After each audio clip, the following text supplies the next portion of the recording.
자, 오늘부터 그 요약집 나가죠? 예. 네, 감사합니다. 예. 자, 네, 알겠습니다. 예. 자, 오늘부터 그 요약집 나가는데요. 그 요약집, 내용을 바탕으로 해서 이제 내용을 배웠으면, 실제 기출문제가 어떻게 나왔고, 그리고 모의고사는 또 어떻게 나오고 있나, 이런 걸 살펴봐야 되겠죠? 그래야 뭐가 되느냐 하면, 다음번 모의고사는 어떻게 나올까가 기다려지는 거예요. 그렇죠. 예, 그래서 막 기다려져야 됩니다. 그리고 그걸 바탕으로 해서 실제 시험은 어떻게 나올까 막 기다려져야 됩니다. 자, 그래서 우리는 이제 그 과정을 이제 계속 연습하는 겁니다. 자, 그래서 강의는 이런 식으로 진행할 거예요. 우리 지금 요약집 교재 있죠? 그 요약집 내용을 설명하고, 그리고 이제 기출문제, 작년도 기출문제가 어떻게 나왔는가 보고, 그리고 뭐 여러분 모의고사 있죠? 모의고사 매번 보시잖아요. 그 매번 보시는 모의고사, 매달마다 보시는 모의고사를 반드시 보세요. 예, 모의고사를 보는 이유는요. 왜 봐요? 모의고사 봐서 뭐 하려고? 학교 가려고. 예. 모의고사 보는 이유는요. 내 수준이 지금 어디쯤 와 있나를 정확하게 파악하기 위해서 보는 거예요. 그래서 많이 맞으라고 보는 게 아니에요. 많이 틀려보라고 보는 거예요. 그래서 내가 틀렸잖아요. 그 틀렸으면 반드시 요 틀린 문제는 기본서든 요약집이든 가져가서 관련된 내용 여백에다가 표시를 해두라는 거예요. 모의고사 2회 2번 문제에서 틀렸으면 이렇게 여백에다 표시를 해두세요. 그러면 요 요약집 같은 경우는 핵심적인 내용만 딱 써 있기 때문에 거기에 따른 부가적인 설명이 없잖아요. 그래서 읽을 때는 와 그런가 보다 하고 넘어가지만 실제 문제를 내면 배웠나 안 배웠나 자체를 잘 몰라요. 사람들이. 강의 들을 땐 다 안다 그래요. 다만 시험을 보면 조용히 점수가 안 나와요. 그래서 이제 요 틀린 문제들은 반드시 요약집이든 교재든 여러분이 보는 한 권의 책으로 가져가서 여백에다 표시를 해두세요. 그러면 이제 그 내용이 입체적으로 읽혀요. 그냥 읽을 때는 잘 몰랐던 것이 문제를 통해서 내용을 보면 다시 그 표현이 여기 있었네 이런 생각이 들어요. 그러면서 그 내용이 이제 내 것화 되는 거예요. 그럼 그쪽 한 페이지가 이제 알겠다 이래 되면 그 다음에는 다음번 모의고사에는 어떻게 나올까 막 이런 게 기다려지는 거예요. 그런 날이 와야 될 텐데 표정들이 자 그래서 이제 그거 할 겁니다. 자 그러면 이제 공부는 앞에서 뒤로 한다 그랬죠? 자 그러면 제일 먼저 우리 부동산학개론 총론 할 거 아니에요. 그럼 총론에서는 첫 번째 알아야 되는 게 뭐다? 부동산 학이란 무엇인가 이거 첫 번째 알아야 된다 그랬어요. 부동산 학이란 무엇인가? 자 두 번째로는 부동산이 무엇인가 이거 두 번째 배우는 거예요. 자 세 번째로는 부동산의 특성 요 세 가지 내용을 총론에서 배웁니다. 그렇기 때문에 여기서 세 문제 정도가 출제가 됩니다. 부동산 학이란 무엇인가는 안 나올 때도 있고 한 문제 정도 나올 때도 있고요. 부동산이란 무엇인가는 한 문제는 반드시 나오고요. 추가적으로 한 문제가 더 나올 때도 있고요. 부동산의 특성도 한 문제가 나오고요. 또 추가적으로 한 문제 더 나올 수도 있어요. 그래서 이런 내용을 토탈해서 한 세 문제 정도가 나온다. 그러면 이제 여기 부동산학이란 무엇인가에서는 당연히 부동산학의 의의라든가 부동산학의 학문적 성격 이런 거 알아야 되겠죠. 자, 또 부동산학과 관련해서 부동산학은 무엇을 연구하는 학문인지 그리고 연구를 한다면 이제 왜 연구를 하는지 그리고 연구를 한다고 했을 때 어떻게 연구를 할 것인지 요런 거에 대해서 이제 하나씩 우리가 살펴보는 거예요. 자, 거기에서 무엇을 연구합니까? 그랬을 때 당연히 부동산을 연구하는 겁니다. 그거 모르는 사람 누가 있겠어요? 그 누가 연구해요? 인간이. 그래서 인간에게 의미가 있는 부동산을 연구한다. 이걸 표현할 때 우리가 인간과 부동산의 관계를 연구하는 학문이 부동산학이다. 이렇게 표현을 하는 거죠. 자, 그런데 이 이것을 표현할 때 학자들이 인간과 부동산의 관계를 표현할 때 어떤 학자들은 인간이 부동산을 대상으로 해서 전개하는 여러 가지 활동에 포커스를 맞췄어요. 그래서 그것을 연구하는 대상이다 이렇게 표현하면서 연구 대상이다 그러면서 인간이 부동산을 대상으로 해서 하는 여러 가지 활동들을 부동산 활동이라고 불렀다. 그러니까 이 부동산 활동은 부동산이 활동하는 게 아니고 누가 하는 거다? 인간이 부동산을 대상으로 해서 전개하는 관리적 측면의 여러 가지 행위들을 말하는 거예요. 근데 이런 부동산 활동을 하면 어때요? 부동산에서 인식할 수 있는 것들이 생기겠죠? 그럼 부동산에서 인식의 대상이 되는 것을 부동산에 뭐라고 쓴다? 현상이라고 쓴다. 그럼 공부가 많이 돼 있는 분들은 부동산 현상 이런 말이 딱 떠오르면 어떤 용어들이 막 튀어나와요? 머릿속에서. 직주 분리 현상. 현상 배운 것 중에 이런 게 딱 직주 분리 현상이 생각나네요. 놀라운 일입니다. 아무도 생각하지 못했던 거예요. 또 뭐가 생각이 나요? 도시 스프롤 현상. 역시 앞에 있는 사람이 그래도 공부를 잘하는 거야. 맞네. 자, 공부를 잘하고 싶으면 앞으로 오세요. 요 자리 비었네 보니까. 자, 그래서 앞으로 오세요. 자, 그래서 도시 스프롤 현상. 직장과 주거지가 분리되기도 하고 접근하기도 하는 현상, 침입적 토지 이용 현상, 이런 현상에 대해서 막 배웠다는 게 떠오르죠? 설마 안 떠오르는 게 정상이죠. 그 어떻게 떠오르겠어요? 자, 그래서 이런 현상이 연구 대상이다. 자, 그런데 어떤 학자들은 이 인간이 부동산을 대상으로 해서 의사 결정을 내린다 하는데 포커스를 맞춰서 의사를 많은 분야가 있다, 결정하는 분야가 있는 것이다. 그래서 결정 분야 이렇게. 결정 분야에는 우리가 배웠던 투자, 개발 이런 거 있었나요? 금융, 공적인 의사결정이 정책이죠. 그래서 이런 것들 결정 분야는 투자를 할 것인가 말 것인가, 개발할까 말까 결정이죠. 결정을 내릴 때 망설이죠? 왜 망설여요? 위험이 있으니까. 와, 이제 막 이제 드디어 조금씩 이제 레벨이 올라오고 있어요. 다 앞에서만 나와. 뒤에 분들의 특징은 조용히 관망하는 자세를 취하는군요. 자, 그랬을 때 여기에서 그러면 위험, 그러면 투자에서는 어떤 위험이 있는가도 막 머릿속을 지나가는 거죠. 그래요. 다 지나가지만 말할 필요는 없으니까 안 한다 이제. 그래요. 그래서 여기에는 사업상 위험, 금융적 위험, 법적 위험, 인플레이션 위험, 유동성 위험이 있었고, 체계적 위험과 비체계적 위험도 있었고, 예. 개발 그럼 또 무슨 위험이 있었고, 법 시비해서 법으로 시비 걸지 말자. 그래서 법률적인 측면의 위험, 시장 위험, 비용 위험이 있었고, 금융론 그럼 여기도 위험이 있었나요? 조기 상환 위험, 채무 불이행 위험, 여러 가지 위험이 있잖아요. 유동성 위험 막 이러면서 위험이 있으니까 좀 도와줘 이렇게 결정을 내릴 때 지원해줘 하는 결정 지원 분야가 있는 거예요. 그럼 결정 지원 분야는 기본적으로 도와주려면 무슨 자격이 돼야 도와주지. 그래서 자격증이 있는 거 생각하라고 그랬어요. 감정평가, 또 마케팅, 부동산 주택관리사 관리 이런 것들이 다 결정 지원 분야다.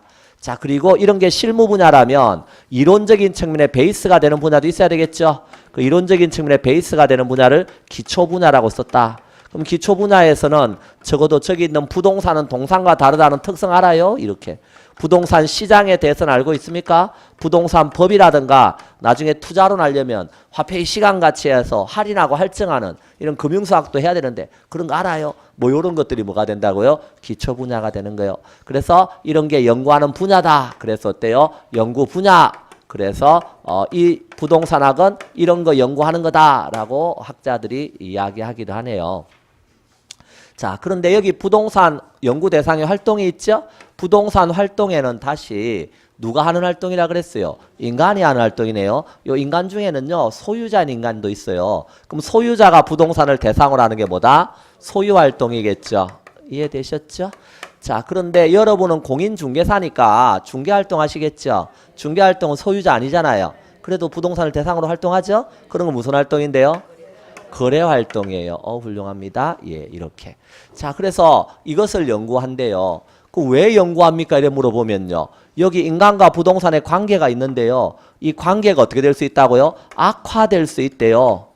악화되는 걸 뭐라고 표현하는 거예요? 부동산학에서. 부동산 문제라고 쓰는 거예요. 그럼 부동산학은 부동산 문제를 뭐하고자 하는 학문이다?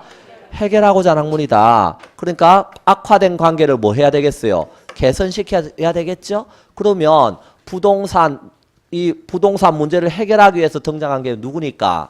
부동산 학이니까 이거 내가 해결해 볼게 하고 등장한 게 부동산 학이잖아요. 그럼 부동산 학은 이론을 정립하고 부동산 정책을 개발하고 이럴 때 어때요? 이러한 이념을 바탕으로 해서 이론을 만들어야 부동산학 이론을 만들어야 인간과 부동산의 관계가 개선된다 하는 이념을 제시해 준다고 부동산학에서. 그러니까 부동산학이 제시하는 뭐가 있다고요? 이념이 있다는 거요. 그럼 부동산학이 제시하는 이념은 뭐가 있느냐 하면 효율성과 형평성과 뭐가 있다? 합법성이 있다. 자, 이 말의 의미는 부동산학 이론을 만들 때 인간이 부동산을 어떻게 이용할 수 있도록 효율적으로 이용할 수 있도록 해야 그렇게 부동산학 이론을 만들어야지 비효율적으로 막 인간이 부동산을 이용할 수 있도록 만들면 인간과 부동산의 관계가 어떻게 된다? 악화된다는 거예요. 그럼 개선시키려면 어떻게 된다고요? 효율적으로 인간이 부동산을 이용할 수 있도록 해야 된다는 거예요. 그래서 이 효율성의 원칙을 바탕으로 해서 최유효 이용의 원칙 이런 말이 등장하게 되는 거고 부동산학에서. 그리고 정책 이런 거 만들 때도 어때요? 효율성을 극대화시킬 수 있도록 만들어야 되겠죠.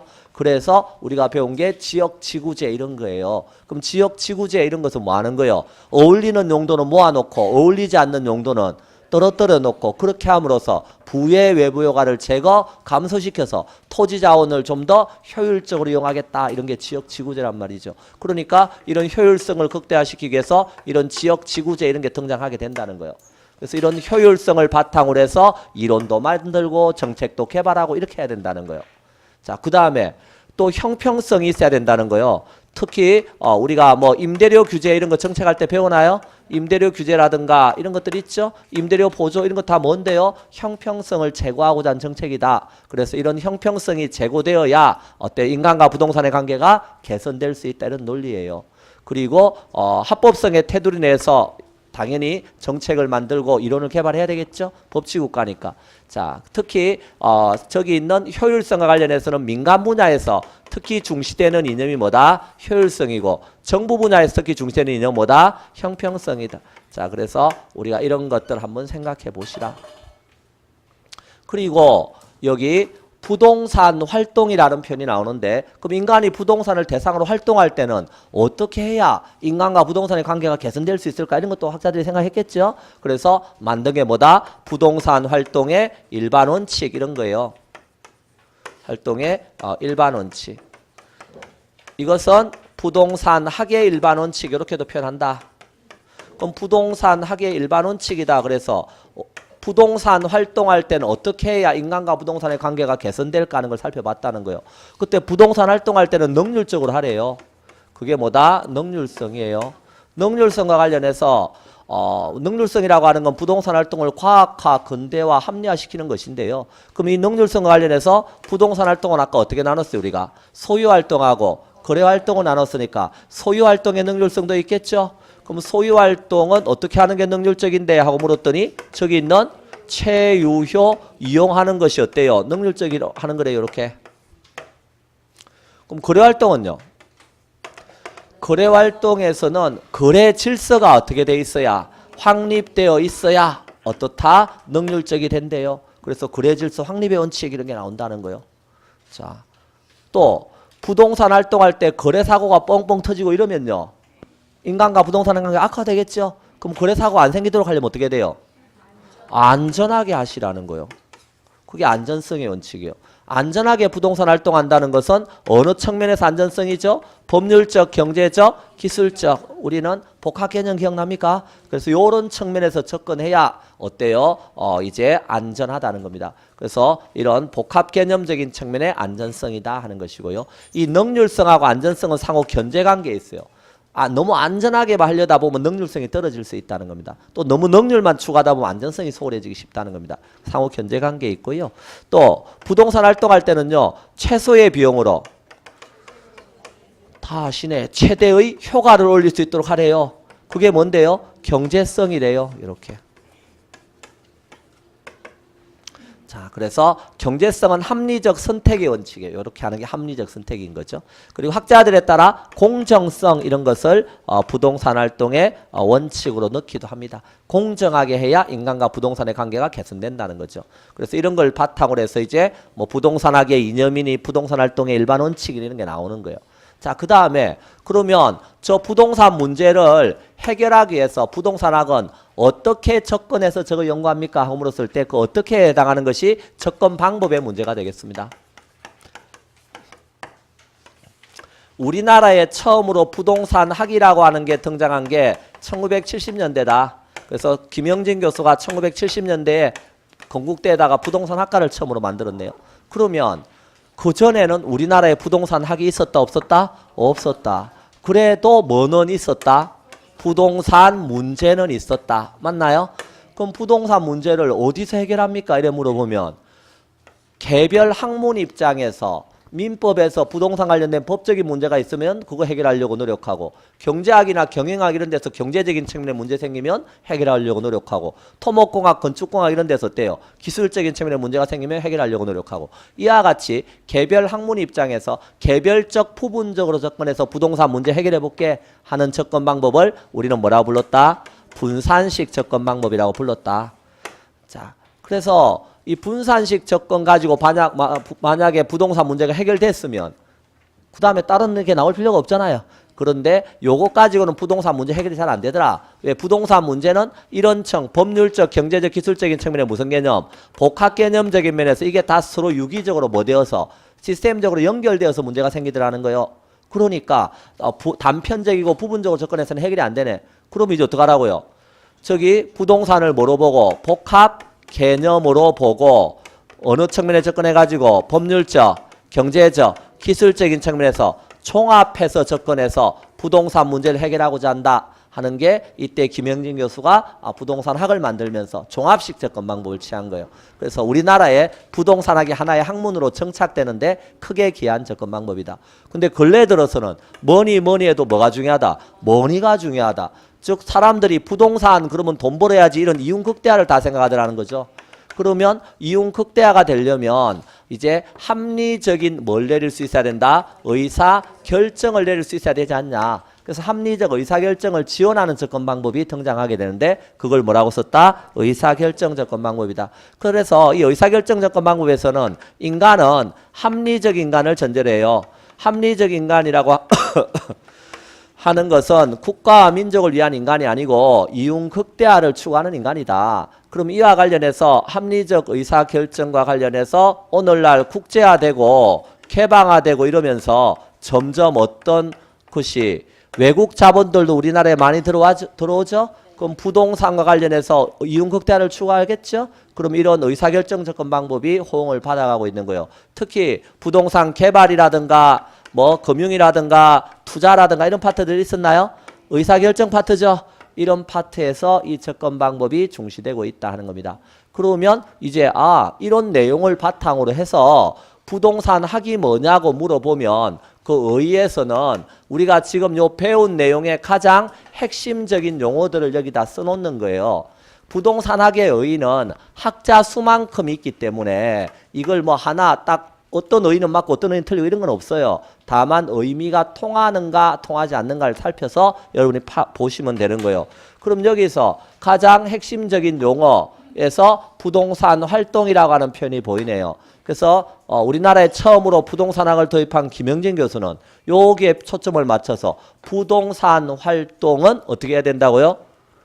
일반 원칙에서 능률적으로 안전하게 경제적으로 공정하게 그중에 가장 핵심이 능률이니까 부동산 활동의 능률화의 원리 및 응용 기술을 개척하는 무슨 학문이라고요? 종합 응용과학이라고요. 그래서 가장 핵심적인 용어들을 모아서 그 첫 페이지에 보니까 4페이지에 의에서 두 번째 동그라미에 그런 말 나오죠?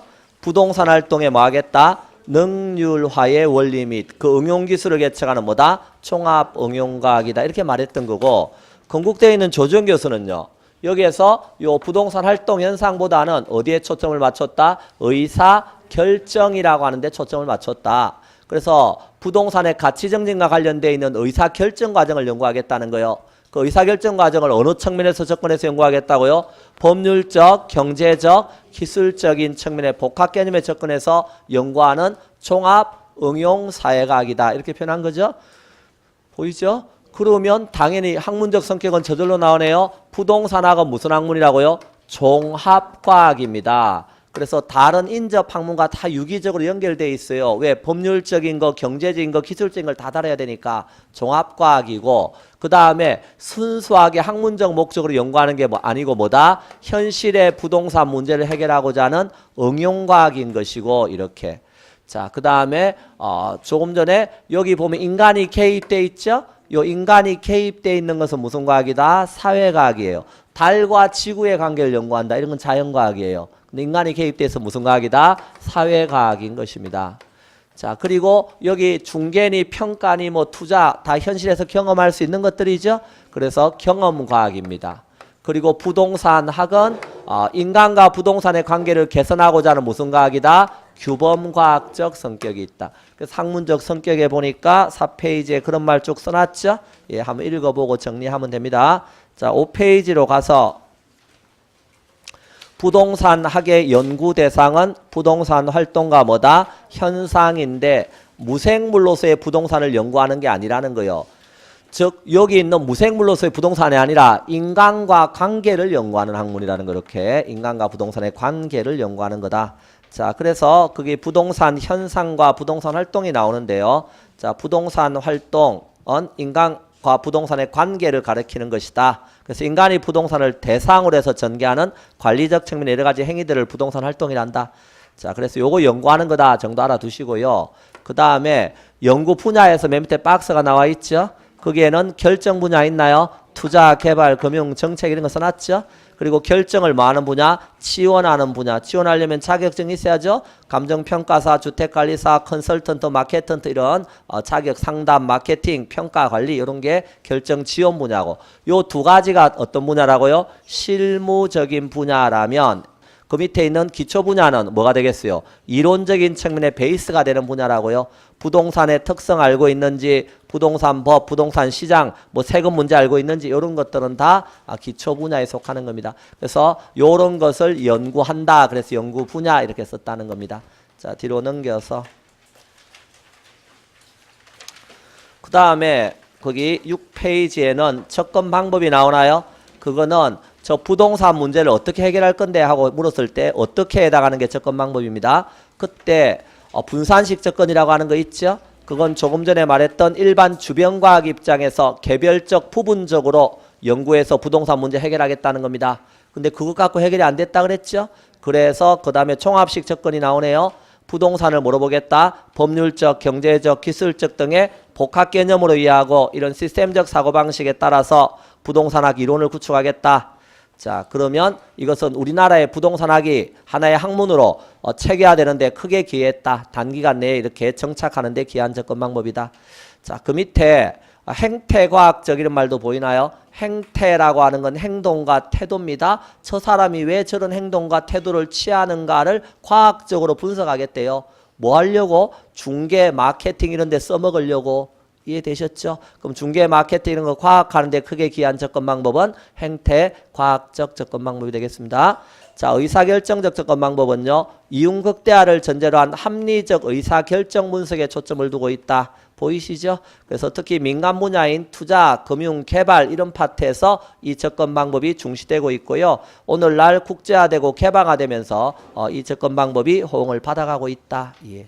자, 접근 방법이었고요. 그 다음에 부동산학의 이념이 나오죠. 그 일반적 이념의 방향으로서 뭐가 나온다고요?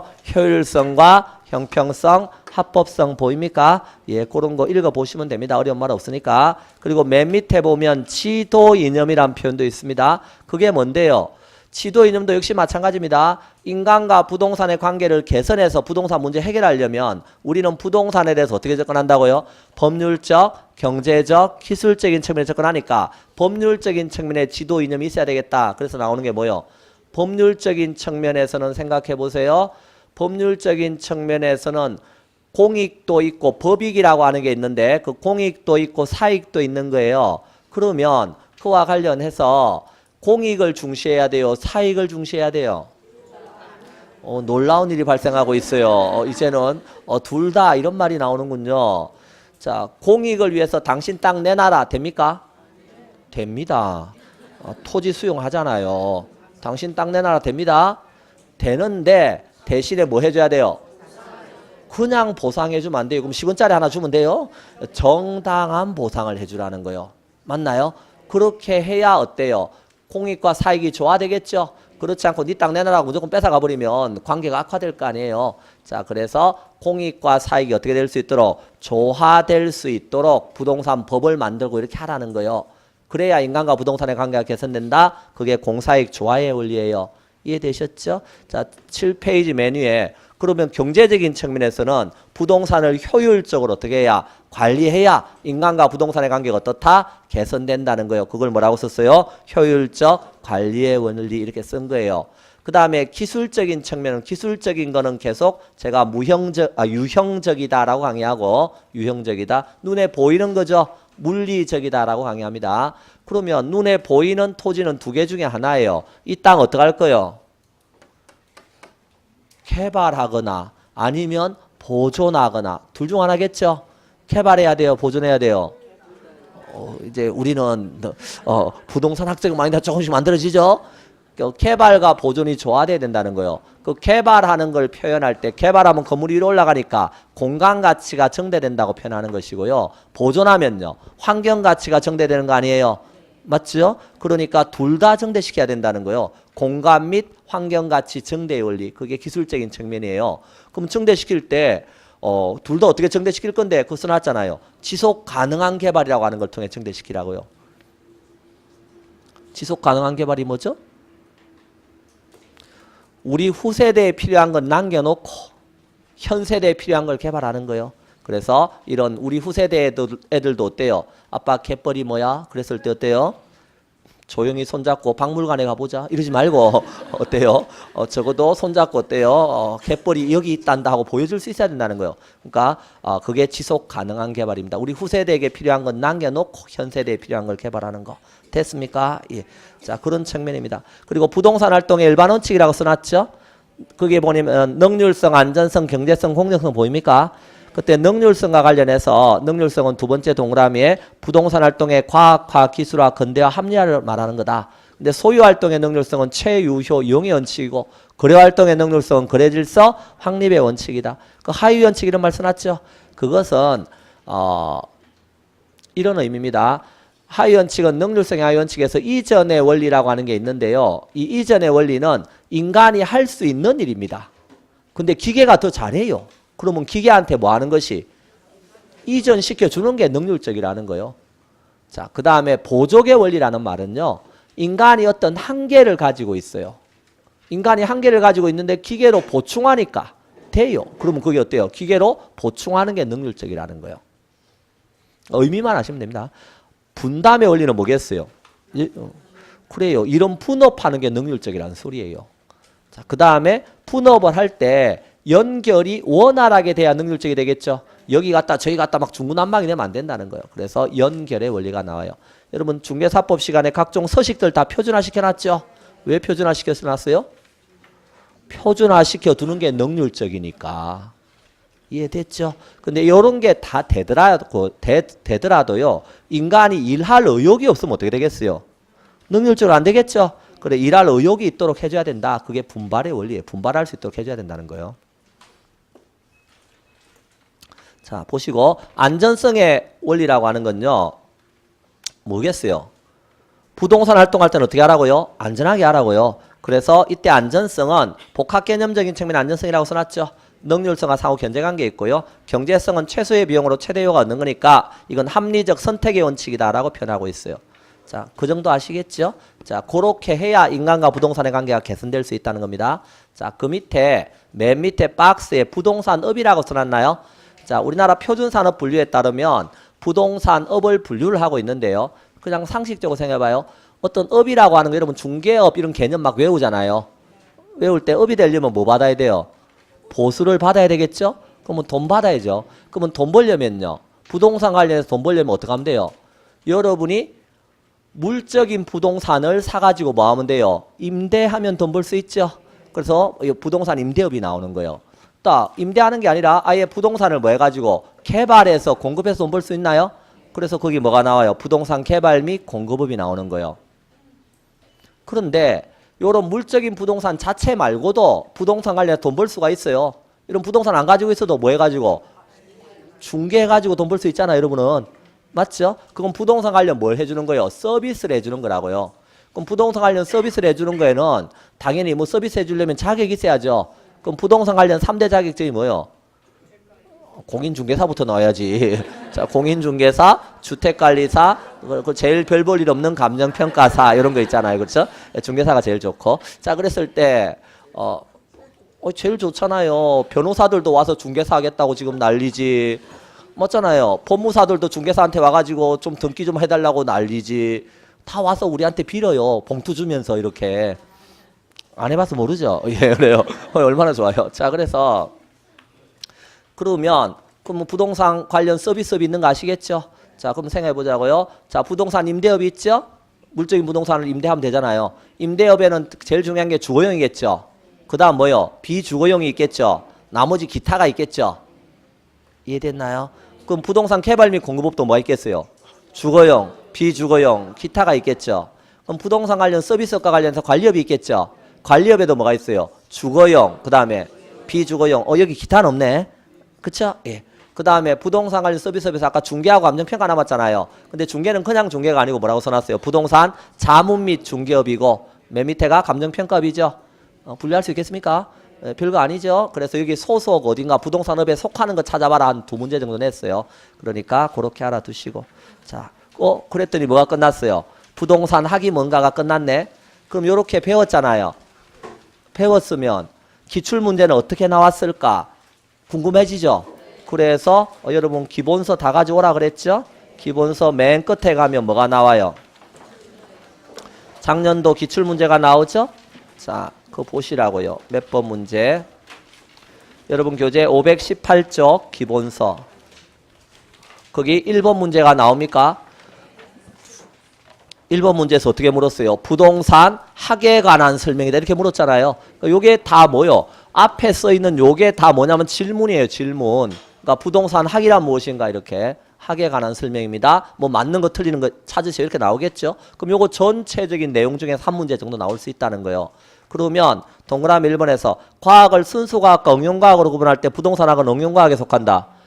맞죠? 부동산학은 무슨 학문이다? 응용과학이다. 이렇게. 2번 부동산학의 연구 대상은 뭐다? 부동산 활동과 부동산 현상을 포함합니다. 자, 세 번째 부동산학의 접근 방법 물었네요. 그 접근 방법 중에 저기 뭐가 있었어요? 종합식 접근이라고 하는 거 있었죠?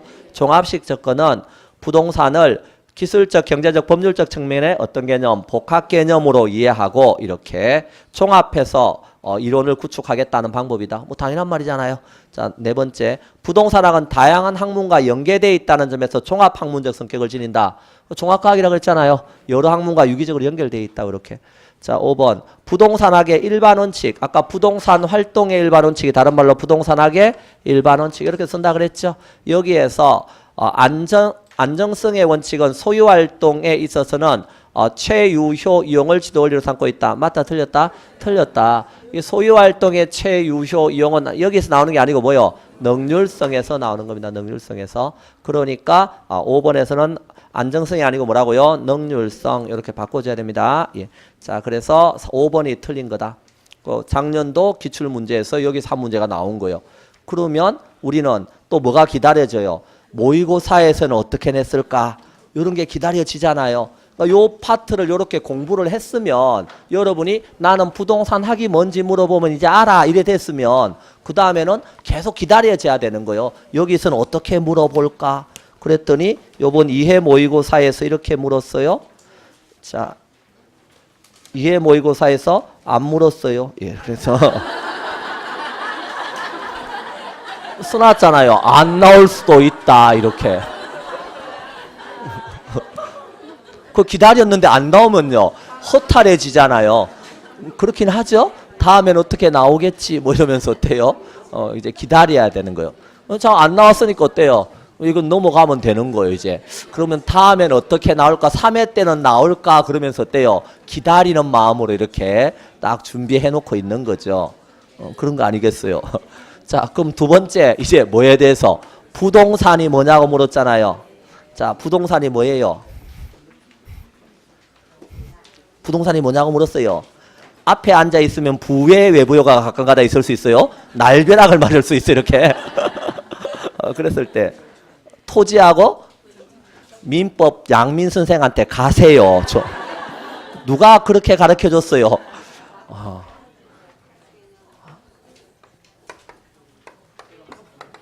요 말 한마디가 나오면 내가 합격을 한다고 분명히 이야기했는데, 부동산, 학상의 부동산은 복합 개념의 부동산이다. 이 말이 나와야 한다고 11월 달에도 이야기하고 1월 달에도 이야기하고 또 이야기해도 맞나요?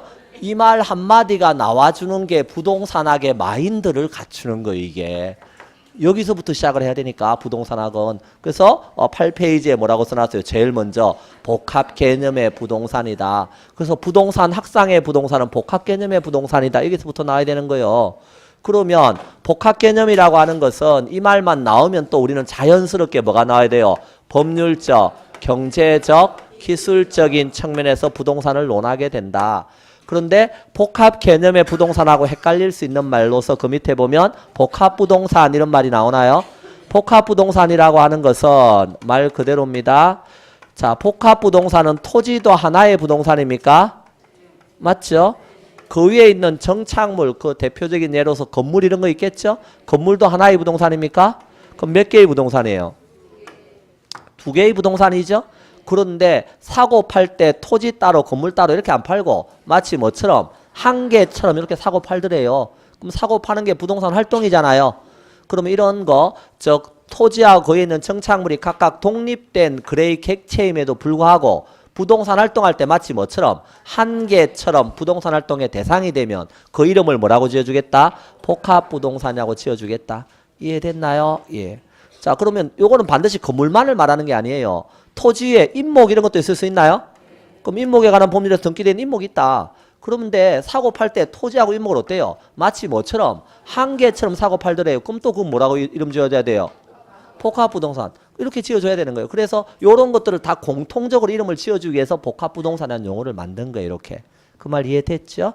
자, 그래서 그 복합부동산은 뭐하고는 다른 개념이다. 복합 개념의 부동산과는 다른 말이다 알아두시고. 그럼 복합 개념 그럼 법률적인 측면에서는 자, 우리가 민법에서 말한 아까 토지하고 뭐가 있다고요? 정착물이 있다. 이렇게 말했나요? 요게 무슨 개념이라고요? 협의의 부동산. 민법에서 말하는 부동산이에요. 근데 민법상의 부동산인데 민법 말고 다른 개별법도 있나요? 개별법으로서 민법에 어떤 특별법적 성격의 법들이 있다고요. 이런 특별법적 성격에서는 주로 민법에 있는 토지하고 정착물은 당연히 부동산 맞고요. 준용하니까.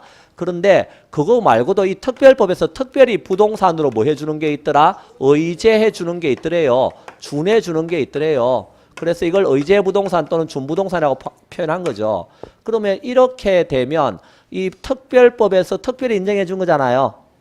그래서 선박, 저당법 이런 데 특별히 인정해 준 거란 말이에요. 그래서 요런 준부동산까지 포함하면 요거는 넓은 의미의 부동산이 되었죠. 그래서 광의에 뭐가 되는 거고 부동산이 되는 거고 요거 민법에서 말하는 부동산 상대적으로 뭐가 돼요? 협의의 부동산이 될 거 아니에요. 맞나요? 그래서 협의의 부동산하고 무슨 부동산이 나와요? 광의의 부동산이 나오는 거예요, 여기에서. 그럼 경제적인 면에서 부동산이 뭐예요? 이래 물어보면 경제적인 면에서 부동산은 자산이고 자본이고 생산 요소고 뭐다? 소비재고 상품이다. 자, 요런 측면에서 부동산을 보는 것은 경제적 측면에서 보는 거예요. 그 다음에 기술적이다라는 건 물리적이라 그랬죠? 물리적인 건 유형적인 거라 그랬죠? 그래서 이런 유형적인 측면에서 부동산을 보면 부동산은 자연이고 공간이고 위치고 환경이다. 이 정도는 나와야 된다는 거예요, 최소한. 그래서 우리가 3월달까지 열심히 했으니까 3, 4월까지 요 정도는 나오자. 그런데 그럼 시험에서는 뭐 물어보고 싶겠어요? 일단 이렇게 크게 나눠서 다음은 경제적 측면의 개념이 아닌 것 이래 물어볼 수도 있죠. 그렇게 나오면 좀 쉽게 나오는 거예요. 조금 더 깊이 들어가서 여기 정착물 있나요? 그럼 정착물과 관련해서 물어볼 수도 있다는 거예요. 그러면 또 여기 준부동산도 물어볼 수 있겠죠? 그러면 정착물과 관련해서 정착물은 소속이 어디예요? 부동산 소속이잖아요. 맞나요? 부동산 소속이니까 당연히 정착물은 토지에 정착돼 있으니까 부착돼 있는 거 아니에요? 부착돼 있는데 요 부착의 정도가 부동산이 되려면 항구적이고 계속적으로 부착이 돼 있어야 된다는 거예요. 그럼 반대로 부착돼 있긴 한데 일시적이거나 임시적으로 부착돼 있는 건 뭐예요?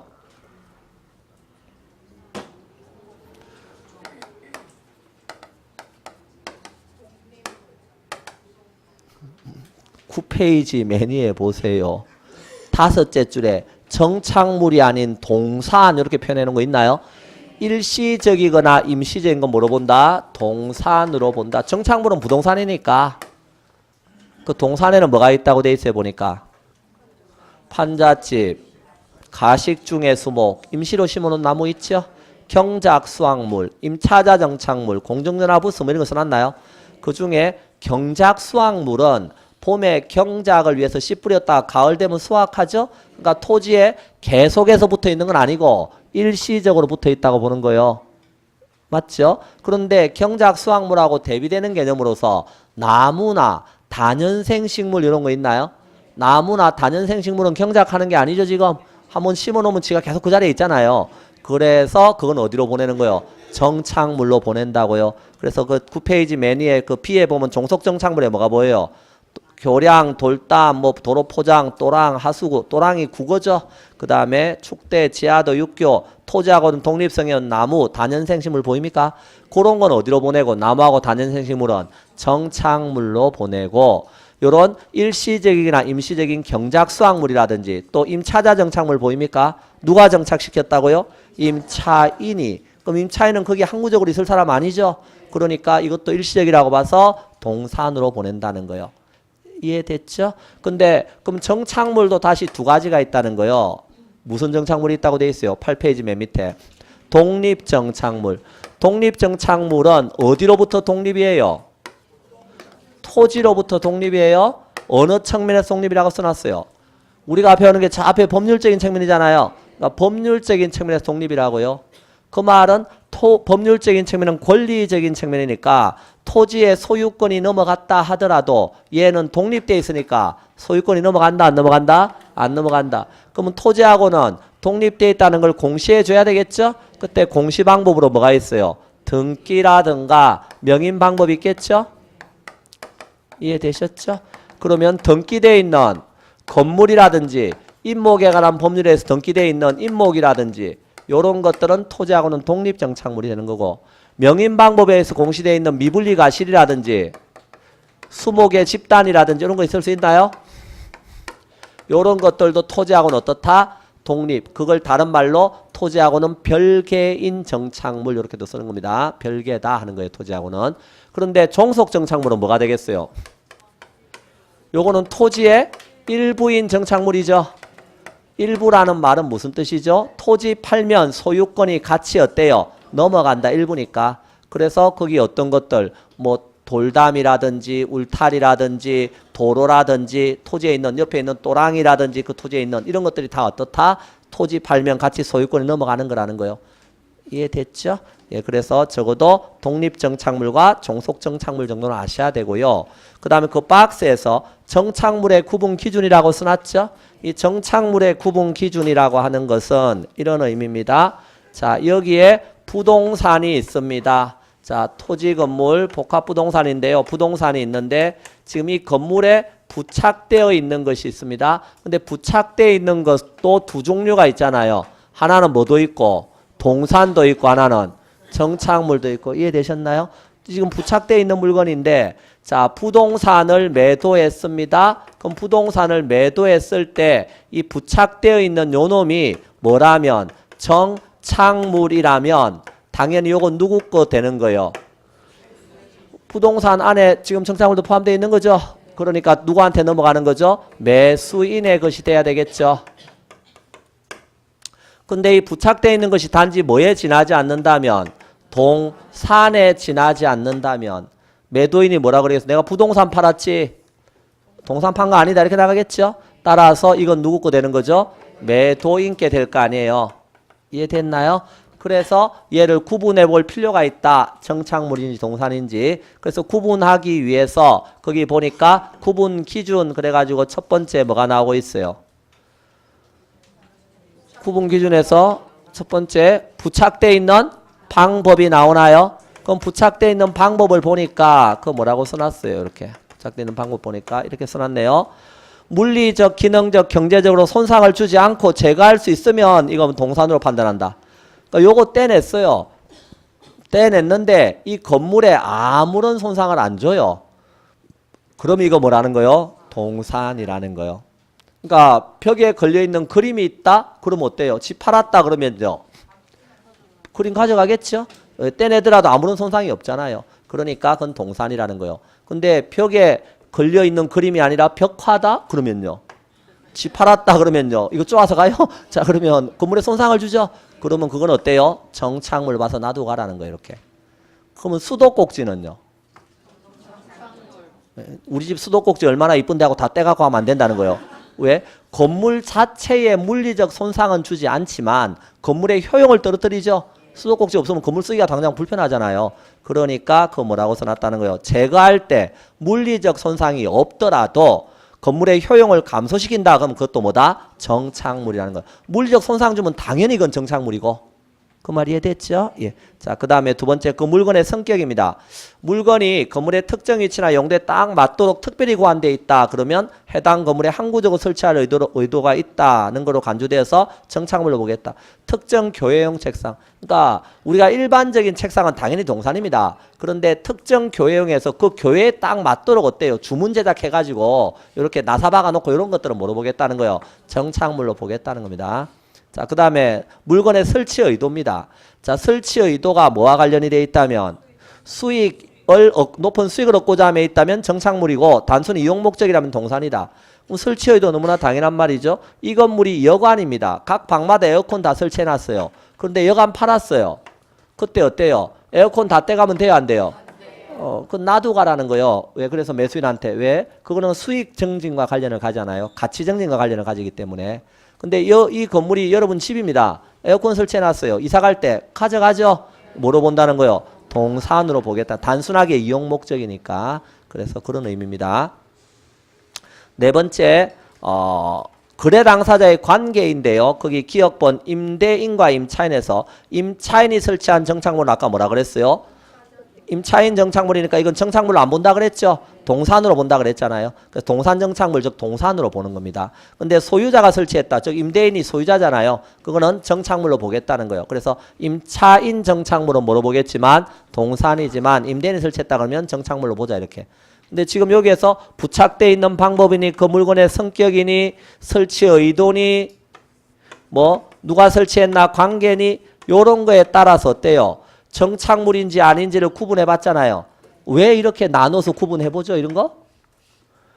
그건 당연히 요게 민법에서 제일 큰 원칙이 뭐예요? 사적 자치 원칙이잖아요. 그래, 계약 자유 원칙. 그럼 계약 자유니까 당사자들이 뭘 했으면 합의를 해서 요거 정착물로 합시다 그러면요. 합의가 우선하는 거예요, 당연히. 계약 자유니까. 합의가 우선하는데 마땅한 합의가 없으니까 요런 구분 기준을 가지고 막 비교해 보는 거예요. 이해됐죠? 그래서 합의가 당연히 우선한다는 겁니다. 그런데 요런 구분 기준에 따라 구분해봐도 아예 헷갈려 됐어요. 그럼 어떡하라고요? 그 니엄번에 뭐라고 써놨어요? 어떤 물건이 정착물인가 아닌가가 불분명하다. 그러면 정착물로 봐서 누구에게? 매수자에게 넘겨줘 이렇게 된 거예요. 근데 뭐가 있으면 명확한 합의가 있으면 합의가 우선한다는 겁니다. 그래서 심지어 그 밑에 임차자 정착물이라고 써놨죠. 계속 아까 우리가 뭐라고 배웠어요? 동산이라고 배웠잖아요. 원칙은 동산이라는 거예요. 부동산 정착물이 아니라는 거예요. 그런데 임대인과 임차인이 합의를 했어요. 임차인이 이거 놔두고 갈게요 이렇게. 그럼 합의가 되면 그거 뭐로 봐서? 정착물로 취급되는 경우도 있다는 거예요. 예외적으로. 이해됐죠? 예, 그렇게 알아달라는 거예요. 자, 맨 밑에 광해 부동산입니다. 그래서 정착물에서는 이런 내용 정도 알아야 되고 광해 부동산에서 뭐가 포함되어 있죠? 준부동산이 포함되어 있습니다. 그럼 준부동산이라고 하는 것은 그 맨 밑에 뭐가 준부동산이라고 써놨어요? 공장재단, 광업재단, 선박, 광업권, 자동차, 항공기, 어업권, 보존 등기된 임목 이렇게 써놨나요? 그럼 요런 것들이 다 준부동산이래요. 그러면 뒤로 넘겨서 맨 위에 그 준부동산 해놓고 의제부동산 해놓고 성질상으로는 부동산이 아니지만 이렇게 써놨잖아요. 그럼 생각해보세요. 자동차니 선박이니 항공기니 이런 게 성질상으로 부동산입니까? 당연히 동산이죠. 그럼 성질상으로는 부동산이 아닙니다. 아니지만 공시방법을 뭐로 한다고요? 공시방법을 등기나 등록을 할 필요가 있는 특정의 동산이나 동산과 부동산의 집합체인 재단 등을 말한다. 그래서 여러분들이 동산과 부동산과 관련해서 담보물건이 있다는 거요. 그 담보물건에는 여러분이 민법 시간에 유치권, 질권, 저당권이 있다는 건 배웠죠? 그 중에 유치권은 어디에 적용돼요? 둘 다 적용되는 겁니다. 저당권은 어디에 적용되는 거고? 부동산에 적용되는 거고, 동산이나 권리는 질권의 객체가 되는 겁니다. 질이라고 하는 게 사람을 담보자 무인질이라 그랬죠? 그러니까 이건 담보라는 뜻입니다. 저당도 뭐란 뜻이에요? 담보라는 뜻입니다. 똑같이. 그럼 담보인데 이 질권과 저당권의 차이점은 질권은 동산이니까 이게 담보 잡힐 때 점유를 만다 이전해 주는 겁니다. 점유를. 그러니까 대표적으로 시계 이런 거 담보 잡힐 때 어때요? 내 손목에 있는 게 아니라 전당포에 넘어가 있죠. 그래서 점유를 이전해 주는 겁니다. 근데 저당권은요. 점유를 이전해 준다 안 해준다? 안 해준다. 여러분 이 집 저당 잡히더라도 여러분이 그냥 사시는 거죠. 내가 점유하고 그냥 살아요. 점유를 이전하지 않아요. 그런데 이 동산 중에 어떤 게 있다는 거예요. 조금 전에 봤던 자동차, 선박, 항공기 이런 거 있었나요? 선박, 항공기 이런 거 있었죠. 요런 것들은요. 뭐 이런 것들은 건설계 이런 것들은 동산이잖아요. 그러니까 동산이니까 담보 잡히려면 이게 전당포에 갖다 맡겨놔야 되는 거예요. 점유를 이전해주고. 근데 전당포에다 갖다 맡겨놓으면요. 무슨 문제가 생겨요? 빌린 돈을 상환을 해야 될 거 아니에요. 상환하려면 어떻게 해야 되는 거예요? 이거 자기가 갖고 있으면서 자기가 점유하면서 운영을 해야 갚을 거 아니에요. 근데 전당포 창고에다 갖다 놓으면 운영이 안 되잖아요. 그러니까 나는 이것들을 뭐 하고 싶어요? 갖고 있고 싶어 이렇게 된 거라고요. 그 말 이해됐나요? 갖고 있고 싶어 이렇게 됐어요. 그럼 갖고 있고 싶으면 점유를 이전해 주면 안 되죠. 그러면 뭐의 객체가 돼야 되는 거예요? 칠권이 아니라 저당권의 객체가 돼야 되는 거예요. 맞죠? 그럼 저당권의 객체가 되려면 부동산처럼 뭐가 돼야 되는 거예요? 등기 등록이 돼야 된다고요. 그래서 등기 등록이 되도록 하려면 뭐가 필요한 거예요? 특별법이 필요한 거라고요. 원래 민법에 따르면 동산은 점유가 공시방법이니까 등기 등록하는 게 아니에요. 그런데 얘들은 자기가 갖고 있으면서 운영을 하려니까 저당권의 객체가 돼야 되고, 그럼 저당권의 객체가 되려면 등기 등록이 필요한데 이 등기 등록은 어디에서 인정을 해주겠다는 거예요? 특별법에서 특별히 인정을 해주겠다는 거. 아까 선박 저당법, 자동차 저당법 이해되셨나요? 그럼 법에서 특별히 이렇게 인정을 해주겠다는 거예요. 그 말 이해됐죠? 그러니까 이 법에서 인정을 안 해주면 안 되는 거예요. 이거는. 자, 그렇죠? 그러니까 이건 시대나 나라에 따라 같아요? 달라요? 준부동산은. 달라질 수 있어요. 달라질 수 있다. 그 법에서 인정을 안 해주면 안 되는 거니까. 그래서 이렇게 되는 거예요. 자, 준부동산. 자, 그래서 뭐처럼 부동산처럼이 되는 이유 아시겠죠? 그래서 이게 준부동산인데 그 공장재단, 광업재단 이런 것도 있죠? 공장재단 안에도 기계 이런 거 있잖아요. 그럼 기계 그런 거 전당포에 갖다 맡겨놓으면 공장 운영이 안 되잖아요. 그러니까 공장재단에 포함시켜 등기해두면 부동산처럼 취급해주겠다는 겁니다. 자, 그래서 공장재단, 광업재단, 어업권 아까 또 뭐도 있었어요. 임목에서 나오는 수목의 집단 임목, 보존 등기된 임목 이런 것도 있나요? 예, 그런 것까지 다 포함해서 뭐라고 쓴다? 준부동산 이렇게 표현을 하는 겁니다. 자, 그래서 그 정도. 그래서 핵심은 준부동산은 뭐의 객체가 된다고요? 저당권의 객체가 된다는 겁니다. 부동산학의 연구 대상에 포함됩니다. 자, 그래서 민법상의 부동산은 아니죠. 즉 협의의 부동산은 아니라고요. 준부동산이. 이해됐죠? 예. 어디에는 포함돼요? 광의의 부동산에는 포함되죠. 특별법에서 요거 인정해 준 거니까. 경제적 개념, 자산, 자본, 생산 요소, 상품, 소비재 읽어보시고요. 기술적 개념, 자연, 공간, 환경, 위치 역시 읽어보시도록 합니다. 자, 그러면 그 다음에 또 잘 물어보는 게 뭐라는 거요? 시험에서 시도 때도 없이 물어보는 게 토지를 뭐해서? 분류해서 토지를 일컫는 용어들을 물어본다는 거요. 자, 여기는 잠깐 쉬었다 봅니다. 예.